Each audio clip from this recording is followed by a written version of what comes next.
Hi there. Thanks for having me. I'm Debbie. I'm the CEO and founder of Copper Cow Coffee. It's the first specialty Vietnamese coffee company in the US. Yay. And I want to start by telling you a little bit about why I started a Vietnamese coffee company. Vietnam has actually always been a pretty big part of my career. My mother immigrated here from Vietnam in 75 as a refugee, and I always grew up hearing stories about her growing up there and her wanting to leave Vietnam. She felt like there wasn't enough opportunity there, enough in education or jobs, and that she wanted to go somewhere like the US where she could have more opportunity, and took the first chance that she could during the war and moved to California with my father, where I was raised and was given lots of opportunity and was able to go to great schools. And when I graduated, I decided that I wanted to have a career in international development to try to address a lot of the issues that my mom had talked about struggling when she was in Vietnam. So I took a job at the World Bank working on sustainable development, supply chain, and poverty alleviation, and thought that this was my dream job and that I was going to get to do and work on all these issues and have great impact. But when I got there, I was pretty disappointed with how much it was a mismatch in culture. Being part of a really big company wasn't a good fit for me. I felt like it was really slow. I felt like I couldn't be creative.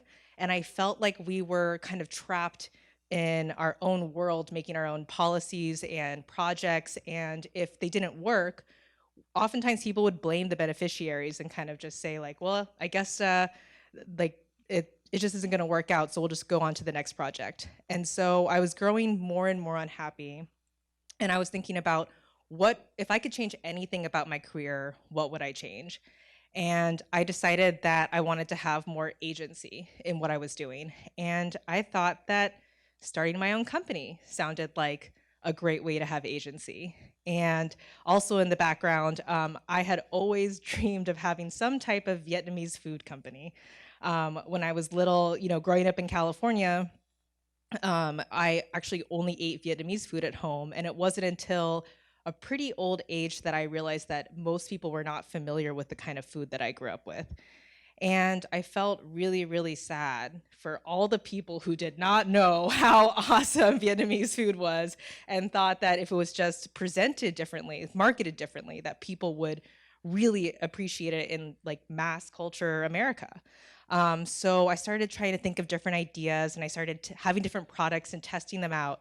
And then when I started thinking about Vietnamese coffee, it began to get really exciting because I looked at the coffee market in the US and it was huge. And I also discovered that Vietnam was actually the second largest coffee producer in the world, but totally absent from the specialty coffee market that I loved in the US.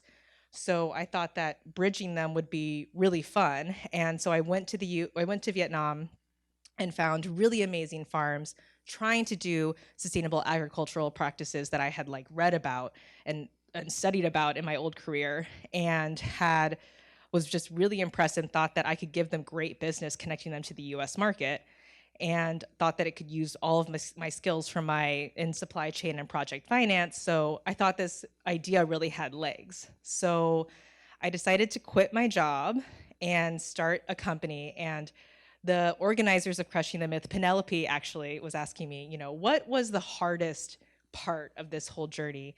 And I really feel like this moment was one of the hardest parts because you feel like you work so hard to get on a track, to get a really good job that your parents are proud of and that earns a good income. And it sounded really great on paper, like I was addressing all the things that I wanted to. But and I also had to like feel like I was throwing away all the degrees that I had earned, and I felt all that fear each time I would tell a colleague or a friend that I was going to quit and rent commercial kitchen space and just start making food. And I actually waited until I had quit my job to even tell my parents, because I knew that I had to like wait till there was no turning back to tell them. And they were really disappointed and were really confused and didn't understand why I was making this decision. I mean, my mom said to me, she was like, not anybody can have a job at the World Bank, but anybody can start a food company, and you're gonna have a really hard time with this. And she was kind of right. It was really hard. When I first started, I'm like renting these like kitchen spaces. I'm learning how to produce food in a way that you can sell it.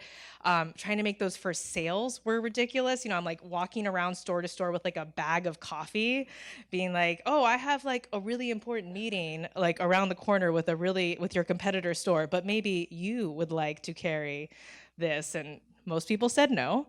It was really humiliating and difficult, but eventually some people started to say yes. And then within the first year, we're in actually over 1,000 stores. And thank you. And it was really exciting and we were growing really fast. It was like everything that I wanted. But then I realized that I needed a lot more money and capital if I was going to have this kind of business and grow it at this pace. So I went to Silicon Valley and started pitching the idea, trying to get some funding to grow the business, and everyone told me no. They said Vietnamese coffee, that sounds really niche. It sounds like coffee for Asian people. Like it sounds like a really small market. And I was like, well, yes, I mean, Asian Americans are disproportionately buying the product, but Asian Americans will be a really dedicated, wonderful customer. But I do think that the Copper Cow coffee experience and product and brand will have mass appeal too. But it just was really hard. It was an uphill battle with funders. And on the second year, we were really running on fumes until Walmart called, and they're like a data monster, and it turned out that they were seeing the exact same things that I was seeing.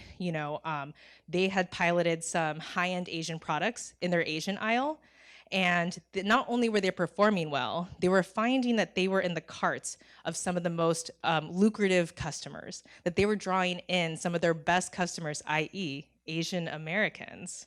So Asian Americans, we are one of the fastest growing consumers in the US. We make up not that much of the population, but we make up over $1 trillion in consumer spending a year. And because we're such foodies, we're 30% more likely to enjoy specialty coffee. So they wanted to do a pilot. So once we had Walmart in the door, that was when everything changed. And so this past winter, we were able to finally raise $2 million in venture funding to expand the business. Thank you. And it's been really exciting since. By the end of this year, we should be in over 5,000 retailers. We've been able to grow our e-commerce company to be over 60% of our sales. We've been able to do all of that while scaling a truly sustainable supply chain where we pay our farmers twice market rates to make sure that they have a living wage. Thanks. And that we have really, really sustainable agricultural practices environmentally too, and a great tasting product. And then also, we're actually the only nationally distributed women-owned coffee company in the US today. So it's really exciting. But I was thinking about what I would want to end with, and that's just that, if anybody here is thinking about taking a chance and taking a risk and wanting to see what's on the other side, I would just want to let you know that it only took a couple months before I realized that I had totally made the right decision. I realized that a lot of the risk, the magnitude of the risk that I thought I was taking was a lot smaller than I thought it was. It's a lot about what society and your parents think, and that you think that if you get off the track that it's going to derail you and you'll never be successful. You'll never get to where you want to go. But once I was in it, not only did I realize that the tuition was really just like taking a couple years off from your career, that ding you would take for all the stuff that I was learning about how to get something off the ground was just so much greater. So I would just want to implore you to give it a try and to see, whether it is a myth and whether there is something really a big upside way on the other side. Thank you.